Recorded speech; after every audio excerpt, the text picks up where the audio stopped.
আউযুবিল্লাহি মিনাশ শাইতানির রাজিম বিসমিল্লাহির রহমানির রহিম।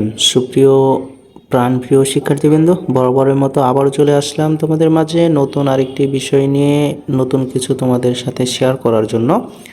তো চলো তাহলে আমাদের 11তম অধ্যায়ের পরবর্তী যে বিষয়গুলো ছিল এই বিষয়গুলো নিয়ে আলোচনা করব। আমাদের আজকের যে বিষয়টা, অর্থাৎ গত পর্বে আমরা দেখেছিলাম আবহাওয়া এবং জলবায়ু সম্পর্কে, কিন্তু আজকে আমরা যেটা দেখব সেটা হচ্ছে যে বায়ুচাপ ও বায়ুর যে চাপ রয়েছে এবং বায়ু যে প্রবাহ হয়, বায়ুর দুই ধরনের চাপ রয়েছে, একটা হচ্ছে নিম্নচাপ, আরেকটি হচ্ছে ঊর্ধ্বচাপ। ঠিক আছে, এই চাপ সম্পর্কে জানবো এবং বায়ু কোন অঞ্চল থেকে কোন অঞ্চলের দিকে প্রবাহিত হচ্ছে এই বিষয়টি নিয়ে আমরা বোঝার চেষ্টা করব। তো চলো তাহলে আমরা শুরু করি। বলা হচ্ছে বায়ুচাপ। বায়ুচাপ কি? বায়ু তার ওজনের কারণে ভূপৃষ্ঠের উপর যে চাপ প্রয়োগ করে তাই হচ্ছে বায়ুচাপ। বায়ু উচ্চচাপ অঞ্চল থেকে নিম্নচাপ অঞ্চলের দিকে প্রবাহিত হয়। তাহলে এখানে দুইটা যে টপিক দেখলাম, দুইটা পয়েন্ট পেলাম, সেটা হচ্ছে যে বায়ুচাপটা কি। আমরা জানি যে এখানে বায়ুচাপের ক্ষেত্রে আমাদের প্রথমে বিবেচনা করতে হবে যে বায়ু তার ওজনের কারণে, অর্থাৎ বায়ু, আমরা যখন বায়ু সম্পর্কে চিন্তা করব, আমরা জানি যে আমাদের পৃথিবীর চারিপাশে, ঠিক আছে, পৃথিবী চাদরের মতো করে একটা বায়ুস্তর রয়েছে, যে বায়ুস্তর আমাদের ভূপৃষ্ঠের উপর থেকে এটা কয়েক মাইল পর্যন্ত উপর পর্যন্ত বিস্তৃত। এবং এখানে এই বায়ুতে বিভিন্ন ধরনের গ্যাস রয়েছে, যেমন অক্সিজেন রয়েছে, কার্বন ডাই অক্সাইড রয়েছে, নাইট্রোজেন রয়েছে, আর্গন রয়েছে, বিভিন্ন ধরনের গ্যাস রয়েছে। ঠিক আছে, এবং হচ্ছে যে সেক্ষেত্রে এই যে বায়ুর যে উপাদানগুলো এবং এই বায়ুর ওজনের কারণে বায়ু কী করতেছে, আমাদের এই ভূপৃষ্ঠে অর্থাৎ জমিনের ওপর এক ধরনের চাপ প্রয়োগ করতেছে। এই চাপকে আমরা বলে থাকি বায়ুচাপ। আর বায়ুচাপ কি বলা হচ্ছে, যে বায়ুচাপ উচ্চচাপ অঞ্চল থেকে নিম্নচাপ অঞ্চলের দিকে যাবে। স্বাভাবিকভাবে তুমি যদি চিন্তা করো যে পানির ক্ষেত্রে যদি কোনো জায়গায় পানি রাখা হয়, সেক্ষেত্রে যদি সেখানে পানি বেশি থাকা হয় এবং হচ্ছে যে সেটা যদি কোনোভাবে কোনো ছিদ্র বা কোনোভাবে যদি গড়িয়ে পড়তে থাকে, তাহলে দেখা যাবে যে যেখানে বেশি ছিল সেখান থেকে কম স্থান যেখানে নাই সেই দিকে ছড়িয়ে পড়বে। এটা হচ্ছে পানি যেমন প্রবাহিত হয়, ঠিক একইভাবে দেখা যাচ্ছে যে যেখানে বাতাস নেই সেখানে বাতাস দ্বারা পূর্ণ হতে হবে। সেটা হওয়ার জন্য কী করতে হবে, যেখানে বেশি বাতাস রয়েছে সেই অঞ্চলের বাতাস, অর্থাৎ উচ্চচাপ অঞ্চলের বাতাসগুলো নিম্নচাপ অঞ্চলের দিকে প্রবাহিত হবে। ঠিক আছে, এটা হচ্ছে আমাদের কি, বায়ু নিম্নচাপ অঞ্চল দিকে প্রবাহিত হয়, বায়ু উচ্চচাপ অঞ্চল থেকে নিম্নচাপ অঞ্চলের দিকে প্রবাহিত হয়। তাহলে এক কথায় আমরা এখান থেকে বলতে পারি যেটা, তাহলে আমরা সংজ্ঞা কীভাবে সুন্দর করে মনে রাখবো, সেটা হচ্ছে যে বায়ু তার ওজনের কারণে কী করতেছে, ভূপৃষ্ঠের উপর যে চাপ প্রয়োগ করে তাকে বলা হচ্ছে বায়ুচাপ। আর বায়ুচাপ কি হয়, বায়ুচাপ উচ্চচাপ অঞ্চল থেকে নিম্নচাপ অঞ্চলের দিকে কি হয়, প্রবাহিত হয়। এটাই হচ্ছে আমাদের কি বায়ুচাপ সম্পর্কে স্বাভাবিক ধারণা। আশা করি এটুকু অন্তত তোমরা বুঝতে পেরেছো। দুইটা লাইন ভালো করে বুঝো, তাহলে পরের বিষয়গুলো আস্তে আস্তে বুঝতে পারবা।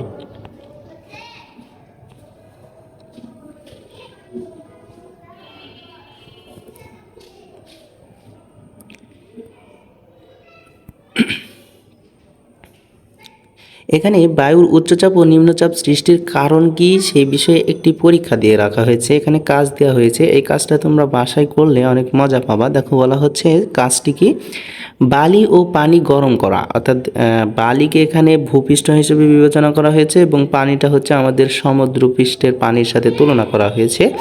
এখানে কি কি কাজ করতে হবে, প্রথমে বলা হচ্ছে যে কি করতে হবে। প্রথম নম্বর, 1 নম্বর বলা হচ্ছে যে একটি ট্রে, ঠিক আছে, কত সেন্টিমিটার, বলা হচ্ছে 1 সেন্টিমিটার পুরো বালি ও অন্য একটি ট্রে 1 সেন্টিমিটার গভীর পানি দ্বারা পূর্ণ করি। অর্থাৎ দুইটি বাটি নিতে হবে, দুইটি বাটির মধ্যে একটা হচ্ছে বালি দ্বারা পূর্ণ করতে হবে, আরেকটি হচ্ছে পানি দ্বারা পূর্ণ করতে হবে। এরপর দ্বিতীয় কাজটি হচ্ছে, যদি সম্ভব হয় বালি ও পানির পূর্ণ ট্রে 2টি থার্মোমিটার রাখা যাক। অর্থাৎ আমরা জানি থার্মোমিটার কি, থার্মোমিটার হচ্ছে এমন এক ধরনের যন্ত্র যার মাধ্যমে আমরা কোনো বস্তুর তাপমাত্রা পরিমাপ করা হয়, অর্থাৎ তাপমাত্রা পরিমাপের যন্ত্রের নাম হচ্ছে থার্মোমিটার। তাহলে যদি সম্ভব হয়, অর্থাৎ এখানে বালির ট্রে তাপমাত্রা পরিমাপের জন্য একটা থার্মোমিটার এবং পানির ট্রে তাপমাত্রা পরিমাপের জন্য আরেকটি থার্মোমিটার ব্যবহার করা যেতে পারে। তারপরে বলা হচ্ছে বালি ও পানির তাপমাত্রা হাত দিয়ে কী করা হয়, যাচাই করি। সেক্ষেত্রে যদি আমাদের থার্মোমিটার না পাই, সেক্ষেত্রে আমরা ব্যবহার করব, সেটা হচ্ছে কি, হাত দ্বারাই পরীক্ষা করব কোনটা বেশি গরম কোনটি কম গরম। 4 নম্বর কাজটি হচ্ছে ট্রে দুইটিকে রৌদ্র উজ্জ্বল স্থানে রাখি, অর্থাৎ রোদ হবে, সেক্ষেত্রে আমাদের রোদের কিরণ দ্বারা অর্থাৎ আলো আসবে, এই আলো থেকে আমাদের দুইটি পাত্র অর্থাৎ দুইটি ট্রেই কী হবে, উত্তপ্ত হবে, এটা পরীক্ষা করতে হবে। 5 নম্বরে বলা হচ্ছে যে কোন ট্রেটি দ্রুত গরম হবে অনুমান করি, অর্থাৎ আমাদের একটা ধারণা নিতে হবে আসলে যদি আমরা দুইটা ট্রে রৌদ্র উজ্জ্বল স্থানে রেখে দিই তাহলে আসলে বালির ট্রেটি কি আগে গরম হবে নাকি পানির ট্রেটি আগে গরম হবে, এটা একটা অনুমান করি। তোমার অনুমান কি হচ্ছে সেটা একটু কমেন্টে জানাবে। তারপরে বলা হচ্ছে যে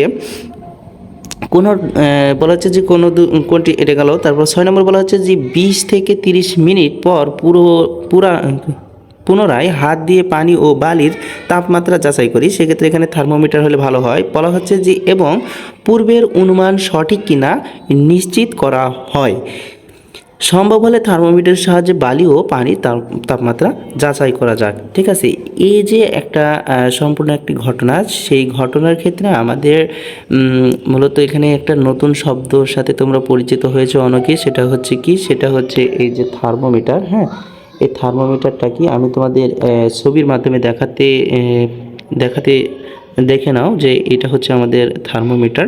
ঠিক আছে, এগুলোর মাধ্যমে বিভিন্ন ধরনের থার্মোমিটার হয়, তবে এই সকল থার্মোমিটার দ্বারা তাপমাত্রা পরিমাপ করা হয়।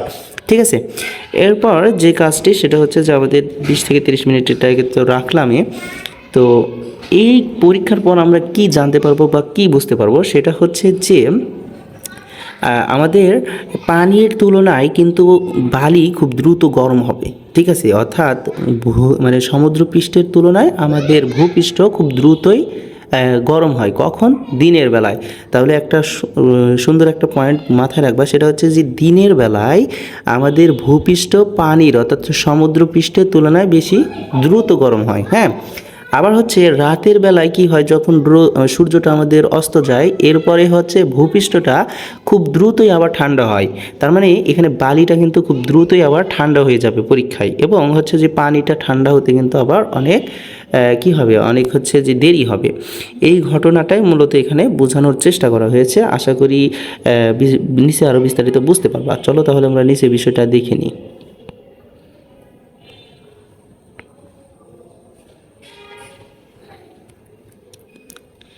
এখানে আরেকটি পয়েন্ট বলা হয়েছে 7 নম্বর, ট্রে দুইটিকে ঠান্ডা ছায়া স্থানে 1 ঘন্টার মতো রেখে দিই। দ্রষ্টব্য এখানে কি বলা হচ্ছে যে একই তাপমাত্রার জন্য পরীক্ষাটি শুরুর পূর্বে বালি ও পানির বলা হচ্ছে যে শ্রেণীকক্ষের অন্ততপক্ষে 1 দিন রেখে দিতে হবে, তাছাড়া বালি শুকানো হতে হবে। ঠিক আছে, বালি প্রথম অবস্থায় শুকনো হতে হবে এবং এটা দুইটাই মানে এক জায়গায় একই নির্দিষ্ট তাপমাত্রা রেখে দিতে হবে, যাতে বালির তাপমাত্রা এবং পানির তাপমাত্রা সমান থাকে, এই বিষয়টি আর কি।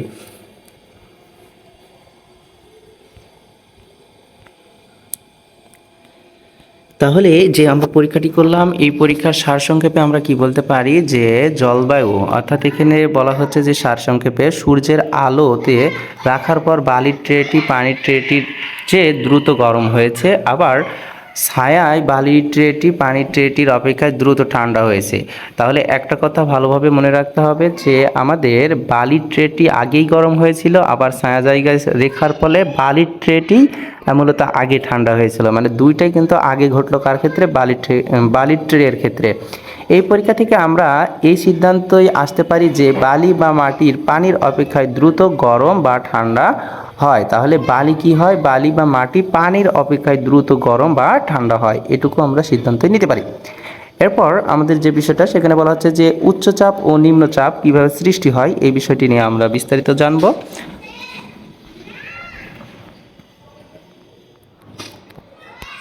এখানে দেখো উচ্চচাপের ক্ষেত্রে কি বলা হচ্ছে, উচ্চচাপ এবং নিম্নচাপের দিনে স্থলভাগ জলভাগ থেকে উষ্ণ থাকে। এই যে প্রথমে যে কথাটা বললাম, কেননা হচ্ছে যে দিনের আলো সূর্যের আলোতে আমাদের ভূপৃষ্ঠ স্থলভাগ এটা জলভাগ অর্থাৎ সমুদ্রপৃষ্ঠের চেয়ে কি থাকে, উষ্ণ বেশি থাকে অর্থাৎ গরম বেশি থাকে। উষ্ণ স্থলভাগ তার উপর থাকা বাতাসের উষ্ণতা বৃদ্ধি করে। উষ্ণ স্থলভাগ কী করে, এই যে ভূপৃষ্ঠটি আমাদের কি করে, ভূপৃষ্ঠের উপরে যে আমরা প্রথমে বললাম যে এক ধরনের বায়ুস্তর রয়েছে, এই বায়ুস্তরের তাপমাত্রা বৃদ্ধি করে। বায়ুর উষ্ণ হয়ে তা হালকা হয়ে উপরে উঠে যায়। বায়ু কি হয়, উষ্ণ হলে তা হালকা হয়ে উপরে উঠে যায়। ঘটনা এখানে দেখো তিনটা। প্রথম অবস্থায় আমরা বললাম যে আমাদের ভূপৃষ্ঠের চারিদিকে কি রয়েছে, বায়ুস্তর রয়েছে। আবার দ্বিতীয় ঘটনায় বলা হচ্ছে যে এই স্থলভাগের উপরে যে বায়ুস্তরটি থাকে সেটা হচ্ছে সূর্যের আলোর কারণে, সূর্যের কিরণের কারণে উত্তপ্ত হয়। আর এই উত্তপ্ত হওয়ার ফলে সেটা কি হচ্ছে, বায়ু উষ্ণ হলে তা হালকা হয়ে উপরে উঠে যায়। তিনটা ঘটনা ঘটলো। তারপর বলা হচ্ছে যে ফলে ওই স্থানের ফাঁকা হয়ে নিম্নচাপ সৃষ্টি করে। তাহলে নিম্নচাপ কীভাবে সৃষ্টি হয়? নিম্নচাপটি সৃষ্টি হয় ওই মুহূর্তে, যেই মুহূর্তে ভূপৃষ্ঠ যে গরম বাতাসটি সেটা ভূপৃষ্ঠ থেকে উপরে উঠে যায় আর ওই স্থানটি ফাঁকা হয়ে যায়। আর ফাঁকা হয়ে গেলে সেখানে কি সৃষ্টি হয়, নিম্নচাপ সৃষ্টি হয়। অপরদিকে সমুদ্রের উপরের বায়ুর স্থলভাগ থেকে ঠান্ডা হওয়ার কারণে, অর্থাৎ স্থলভাগের অপেক্ষায় সমুদ্র উপকূলীয় অঞ্চল। তাহলে যে বিষয়টি আমরা বুঝতে পারলাম যে ফলে ওই স্থান ফাঁকা হয়ে নিম্নচাপ সৃষ্টি হয়। অপরদিকে সমুদ্রের উপরের বায়ু স্থলভাগ থেকে ঠান্ডা হওয়ার কারণে তা ভারী হয়ে নিচে নেমে আসে। এখানে আমরা দেখলাম ভূপৃষ্ঠের বায়ু কি হচ্ছে, উত্তপ্ত হয়ে গরম হয়ে উপরে উঠে যাচ্ছে, আর অপরদিকে আমরা দেখতেছি যে সমুদ্রপৃষ্ঠের বায়ু ঠান্ডা হওয়ার কারণে সেটা হচ্ছে যে নিচে নেমে আসে। এর ফলে সমুদ্রের উপর বায়ুচাপ বেড়ে যায়। সমুদ্রের উপর কি হয়, বায়ুচাপ বেড়ে যায়। নিম্নচাপ অঞ্চল থেকে গরম বায়ু হালকা হয়ে উপরে উঠে যায়। এর ফলে কি বলেছে যে সৃষ্ট ফাঁকা স্থান পূরণের জন্য উচ্চচাপ অঞ্চলের শীতল বায়ু নিম্নচাপ অঞ্চলের দিকে প্রবাহিত হয়। অর্থাৎ আমরা সচরাচর দেখি যে ঘূর্ণিঝড়টা কোথা থেকে আসে। ঘূর্ণিঝড় থেকে আমরা শুনে এসেছি যে সমুদ্রের উপকূলীয় অঞ্চলে বেশি ঘূর্ণিঝড়ে আক্রান্ত করে, অর্থাৎ আক্রমণ করে। এই যে নিম্ন অর্থাৎ উচ্চচাপ, ঠিক আছে, সমুদ্রের উপরের পৃষ্ঠে কি থাকে, উচ্চচাপ বায়ু থাকে। সেই বায়ু কোন দিকে প্রবাহিত হয়, কেননা আমাদের স্থলভাগ গরম থাকে, আর গরম থাকার ফলে কি হয়, সেই স্থানটি ফাঁকা হয়ে যায়। ফাঁকা হয়ে সেই জায়গায় কি বাতাস হালকা উপরে উঠে যায়, ফাঁকা হয়ে যায়। আর যার ফলে সমুদ্রের যে ওই যে ঠান্ডা বাতাসগুলো, এগুলো কোথায় আসে, আমাদের ভূপৃষ্ঠের উপরে অনেক গতি সম্পূর্ণ হয়ে চলে আসে, আর সেখানে কি হয়, নিম্নচাপ অঞ্চলের দিকে প্রবাহিত হয়। তাহলে আমরা বলতে পারি যে সমুদ্রের উচ্চচাপ অঞ্চলের বায়ু আমাদের ভূপৃষ্ঠের নিম্নচাপ অঞ্চলের দিকে কি হয়, প্রবাহিত হয়। রাতের স্থলভাগ সমুদ্রের তুলনায় কি রয়েছে, যে ঠান্ডা থাকে। তুলনায় কি থাকে, ঠান্ডা থাকে। রাতের স্থলভাগ সমুদ্রের তুলনায় কি থাকে, ঠান্ডা থাকে। এটা মাথায় রাখতে হবে। রাতের স্থলভাগ সমুদ্রের তুলনায় কি থাকে, ঠান্ডা থাকে। স্থলভাগ যেহেতু আমাদের সূর্য থাকে না, সূর্য যখন চলে যায় এবং দ্রুত সূর্য যখন অস্ত যায় তখন দ্রুতই আমাদের ভূপৃষ্ঠটি ঠান্ডা হয়ে যায়। আর স্থলভাগ অর্থাৎ যে সমুদ্রপৃষ্ঠের পানি তখন কিন্তু সেখানে কি হয়, অর্থাৎ হচ্ছে যে গরম হয়ে থাকে তখন কিন্তু আবার। তাই তখন স্থলভাগ বায়ু উচ্চচাপ ও সমুদ্রে নিম্নচাপ সৃষ্টি হয়। তাহলে আমরা বলতে পারি যে দিনের স্থলভাগ কি হয়, রয়েছে যে নিম্নচাপ হয়। আবার হচ্ছে যে সমুদ্রের বেলার ক্ষেত্রে সেটা বিপরীত কথা, সেটা হচ্ছে কি রাতের বেলায় সমুদ্রপৃষ্ঠে আমাদের নিম্নচাপ সৃষ্টি হয়। এরপর বলা হচ্ছে যে বাংলাদেশে বর্ষাকাল দক্ষিণ পশ্চিম মৌসুমী বায়ু এবং শীতকালে উত্তর পূর্ব মৌসুমী বায়ু প্রবাহিত হয়। সচরাচর আমাদের বাংলাদেশের বর্ষাকালে দেখা যায় যে বৃষ্টি হয় এবং হচ্ছে যে মৌসুমী বায়ু কোন দিক থেকে প্রবাহিত হয়, দক্ষিণ এবং পশ্চিম মৌসুমী বায়ু প্রবাহিত হয়। অর্থাৎ আমাদের এই বর্ষাকালের সময় অনেক ঝড় হয়, তারপর হচ্ছে যে বর্জ্য ঝড় হয়। এগুলো কোথা থেকে আসে, অর্থাৎ আমাদের এই ভূপৃষ্ঠ কিন্তু অনেক গরম থাকে এবং দক্ষিণ পশ্চিম অর্থাৎ দক্ষিণে আমাদের রয়েছে বঙ্গোপসাগর, সেই বঙ্গোপসাগর থেকে কিন্তু আমাদের এগুলো প্রবাহিত হয়। এখানে তাহলে যে বিষয়টি আমরা পরিষ্কারভাবে বুঝতে পারলাম যে বর্ষাকালে দক্ষিণ পশ্চিম মৌসুমী বায়ু প্রবাহিত হয় এবং শীতকাল থেকে উত্তর পূর্ব মৌসুমী বায়ু আমাদের কি প্রবাহিত হয়। বর্ষাকাল অর্থাৎ জুন থেকে আগস্ট মাস বাংলাদেশের স্থলভাগ বঙ্গোপসাগরের চেয়ে উষ্ণ থাকে। বর্ষাকালে কি হয়, অর্থাৎ বর্ষাকালে জুন থেকে আগস্ট। বর্ষাকাল কোন মাস থেকে কোন মাস, তাহলে জুন থেকে আগস্ট মাস হচ্ছে বাংলাদেশে বর্ষাকাল। স্থলভাগ বঙ্গোপসাগরের চেয়ে বেশি উষ্ণ থাকে। এবং শীতকাল অর্থাৎ ডিসেম্বর থেকে ফেব্রুয়ারি পর্যন্ত বাংলাদেশের স্থলভাগ বঙ্গোপসাগরের থেকে কি হয়, শীতল থাকে। যার ফলে কি হচ্ছে যে স্থলভাগ ও জলভাগের কি রয়েছে যে জলভাগের তাপমাত্রা এই বিপরীত অবস্থায় বায়ুর উচ্চচাপ ও নিম্নচাপ সৃষ্টি করে। ফলে কি বলেছে যে মৌসুমী বায়ু প্রবাহের সৃষ্টি হয়।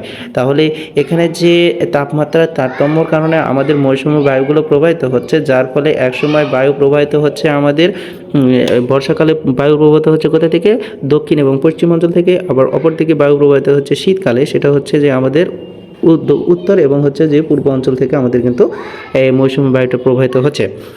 নিচের ছবিতে তোমরা যদি লক্ষ্য করো তাহলে এখানে দেখতে পাবা যে আসলে গ্রীষ্মকালে কীরকম বায়ু অর্থাৎ উচ্চচাপ অঞ্চল থেকে কী বলেছে নিম্নচাপ অঞ্চলের দিকে যাচ্ছে। হ্যাঁ, সেটা কিভাবে যাচ্ছে এখানে দেখলে ভালো করে দেখলে বুঝতে পারবা যে এই দিক থেকে এই দিকে যাচ্ছে, তাই না? এই দিক থেকে এই দিকে যাচ্ছে। তারপরে বলা হচ্ছে যে এখানে হচ্ছে যে শীতকাল, অর্থাৎ বাংলাদেশের এটা হচ্ছে আমাদের গ্রীষ্মকাল, আর অপর দিকে আমাদের দেখানো হচ্ছে এটা হচ্ছে বাংলাদেশের শীতকাল। এই বিষয়টা কিন্তু আমাদের মাথায় রাখতে হবে।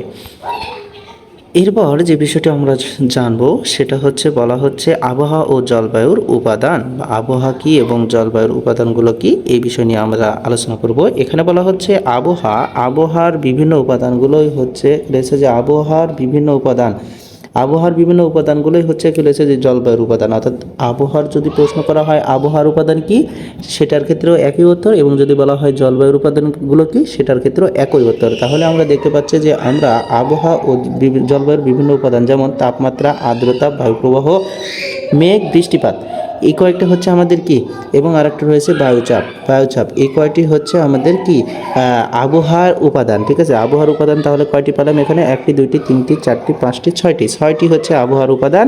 এই 6টি উপাদানকে আবার বলা হচ্ছে আবহাওয়ার এই উপাদানগুলোকে বলা হয় জলবায়ুর উপাদান। তাহলে জলবায়ুর উপাদানগুলো কি, তাও একই কথা। আবার যদি বলা হয় আবহাওয়ার উপাদানগুলো কি, তাও একই কথা। সেগুলো কি কি?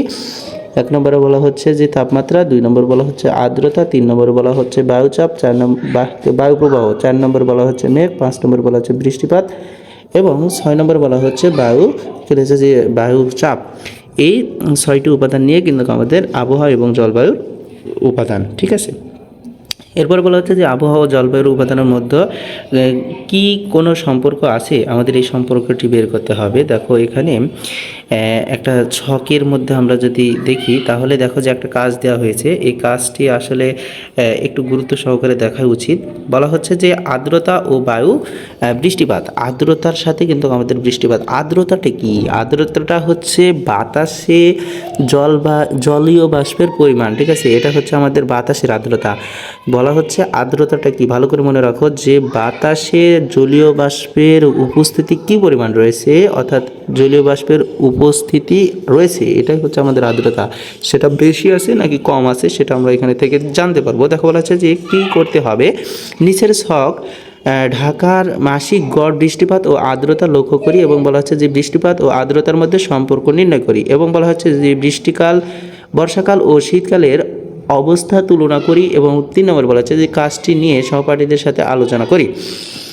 তাহলে আমরা কি করব, এই ছকটি একটু লক্ষ্য করি যে এখানে কি কি বলা হচ্ছে। যেমন আমরা একটু ছোট করে দেখি ডিসেম্বর পর্যন্ত, অর্থাৎ এখানে ডিসেম্বর পর্যন্ত যদি আমরা দেখি, বলা হচ্ছে যে মাসিক গড় বৃষ্টিপাতের পরিমাণ, এটা একটা ঢাকা শহরের কোনো একটা সময়ের বৃষ্টিপাতের পরিমাণ এবং মাসিক গড় আর্দ্রতার পরিমাণটি পরীক্ষা করা হয়েছে। জুন মাসে তাহলে কি গড় বৃষ্টিপাত পরিমাণ হচ্ছে যে 8 মিলিমিটার, তারপর হয়েছে ফেব্রুয়ারিতে 32 মিলিমিটার, মার্চে 61 মিলিমিটার, এপ্রিলে দেওয়া আছে 137 মিলিমিটার। অর্থাৎ ধারাবাহিকভাবে এখানে একটা বৃষ্টির পরিমাণ দিয়ে রাখা হয়েছে। সবচাইতে কোন সময় বেশি বৃষ্টিপাত হচ্ছে, দেখো এখানে সবচাইতে বেশি বৃষ্টিপাত হয়েছে কিন্তু আগস্ট মাসে, এখানে কিন্তু 337 মিলিমিটার। ঠিক আছে, এটা হচ্ছে আমাদের সবচাইতে বেশি বৃষ্টিপাতের পরিমাণ। এবং আর্দ্রতার ক্ষেত্রে আমরা দেখছি যে এখানে সবচাইতে বেশি আর্দ্রতা রয়েছিল জুন এবং জুলাই মাসে, অর্থাৎ বর্ষাকালে। মূলত এই যে বর্ষাকালে এখানে কিন্তু আর্দ্রতা সবচাইতে বেশি ছিল, অর্থাৎ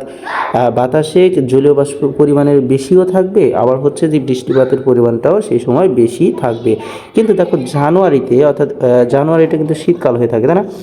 এই শীতকালে কিন্তু আমাদের বৃষ্টিপাতের পরিমাণ কম থাকে। এই যে যেমন ডিসেম্বরে ঠান্ডা থাকে হালকা, এই সময় কিন্তু বাতাসের জলীয় বাষ্পের পরিমাণটা খুব কম থাকে। ঠিক আছে, তাহলে একটা বিষয় মাথায় রাখবা, শীতকালে কিন্তু বাতাসের আর্দ্রতার পরিমাণও কম থাকে, জলীয় বাষ্পের উপস্থিতি কম থাকে। আবার হচ্ছে কি হয়, সেক্ষেত্রে বৃষ্টিপাতের পরিমাণও কম হয়। আবার বাতাসের আর্দ্রতা যেখানে বেশি সেখানে কিন্তু বৃষ্টিপাতের পরিমাণটাও বেশি থাকে। আশা করি বুঝতে পেরেছ।